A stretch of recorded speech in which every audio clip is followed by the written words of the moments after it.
welcome Kezaruran William as the group leader.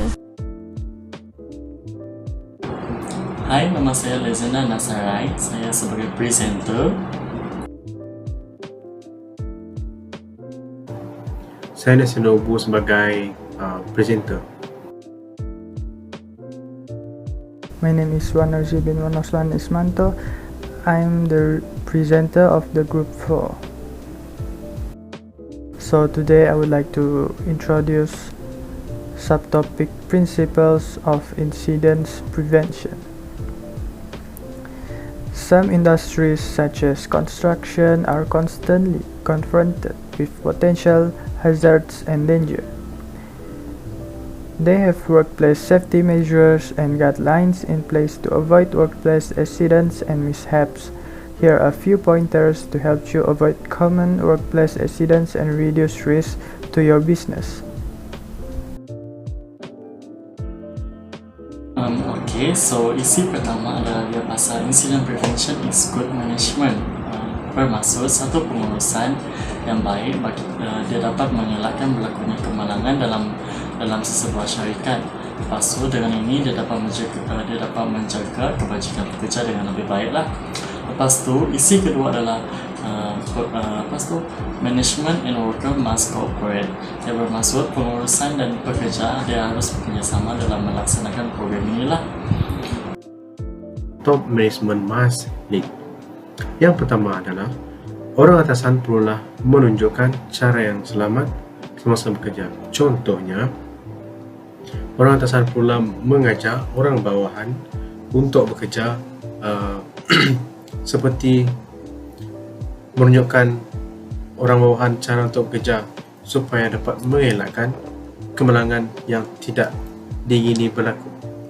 Yang kedua, pihak atasan juga harus menunjukkan sikap yang selamat kepada orang bawahan.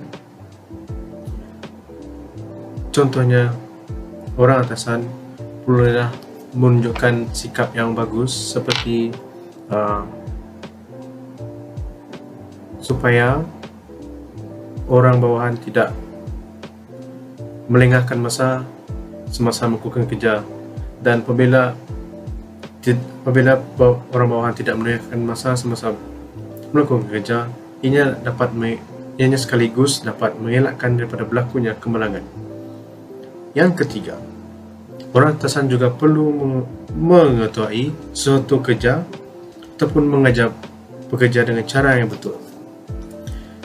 Ini dapat dilakukan orang atasan melalui mendidik dan mengajar mereka cara untuk bekerja dengan betul, dan mengajar orang bawahan menggunakan sesuatu mesin dengan betul supaya tidak berlakunya kemalangan seperti tangan tersepit di mesin, baju yang tersekat di mesin dan sebagainya.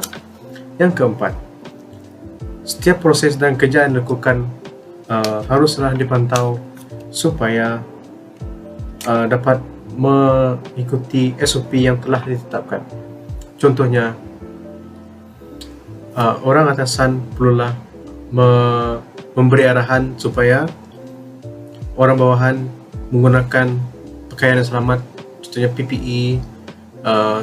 Contoh-contoh PPE adalah sarung tangan, kasut boot, mengikat rambut dan sebagainya. Ini sekaligus dapat membantu mereka mengelakkan daripada berlakunya kemalangan.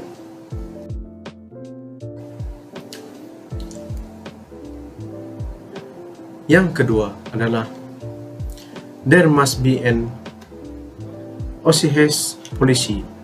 Ini merupakan slide yang kedua yang akan saya bentangkan.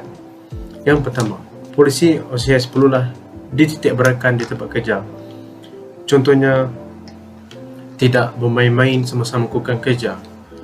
Ini sekaligus dapat mengelakkan mereka daripada berlakunya kemalangan seperti tangan terputus, kaki terluka, tangan terluka dan sebagainya. Ini juga dapat mengelakkan daripada nyawa mereka melayang, kerana kita tahu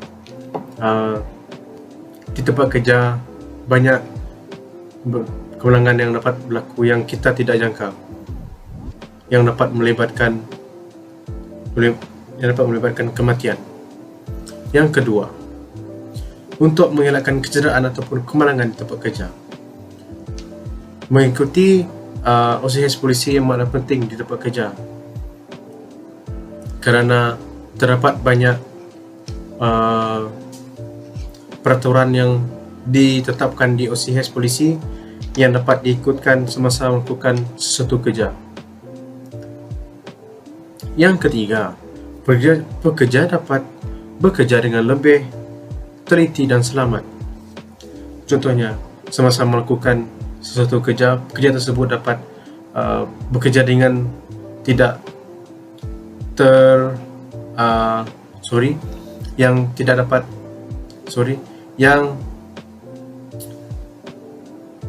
yang dapat dilakukan dengan cermat, seperti pekerja tersebut tidak melakukan kerja dengan terlalu pantas kerana ingin mengeluarkan barang itu dengan banyak dalam masa yang singkat. Itu merupakan perkara yang salah kalau diikutkan dalam undang-undang OCS polisi, kerana kita sebagai pekerja haruslah melakukan kerja itu dengan cermat dan teliti supaya dapat menjaga tubuh badan kita, keselamatan kita dan sebagainya. Dan itu adalah penting bagi mengelakkan kita daripada berlakunya kemenangan yang tidak kita jangka. Okay, next must have organization and resources to implement the OS policy. Organisasi wajib melaksanakan dasar OS ini untuk mengelak daripada berlakunya kemalangan atau kecederaan di tempat kerja. Bagi melaksanakan dasar OS ini pula, kewangan, dana atau peruntukan amatlah diperlukan. There are 5 best available information and technology must be applied to prevent the incident. First, avoid slips and falls. Repair any damage to the flooring that could cause a trip hazard and keep hallways clutter-free. Second, limit manual handling and lifting. If your job requires you to lift items on a regular basis, make sure you have a system in place to get to those hard-to-reach places. If employees must lift heavy objects, make sure they have the right tools and know how to use them safely.